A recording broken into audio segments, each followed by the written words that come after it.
So ఆ రేఖకి ఉత్తరాన ఉంటే నార్త్ నార్థర్న్ హెమిస్ఫియర్ అవుతుంది అది భూమికి. ఉత్తర ధ్రువం అవుతుంది. ఆ రేఖ కిందకు వస్తే దక్షిణ ధ్రువంలో అవుతుంది అనమాట అది ఆ ప్లేస్. ఎగ్జాక్ట్ రేఖ మీద నిలబడితే అది భూమధ్య రేఖ మీద నిలబడినట్టు. అక్కడ వాటర్ ఎక్స్పెరిమెంట్ పేరుతో వాళ్ళు ఎక్స్పెరిమెంట్ చేస్తున్నారు అక్కడ. అదేంటంటే ఒక గరాట్, పెద్ద గరాట్లా తీసుకుంటారు.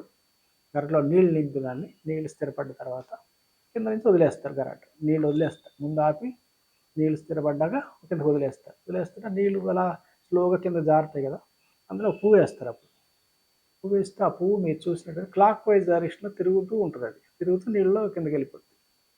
భూమధ్య రేఖకి ఉత్తరాన చేస్తే ఆ ఎక్స్పెరిమెంట్.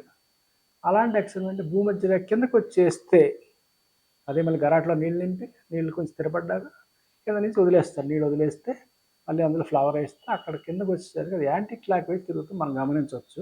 యాంటీ క్లాక్ వైజ్ తిరుగుద్ది ఆ ఫ్లవర్. ఎందుకు తిరుగుద్ది వాళ్ళని తిప్పరు. అలా వేస్తే నీటి ప్రవాహంతో అలా తిరుక్కుంటూ కిందకి వెళ్తుంది అది.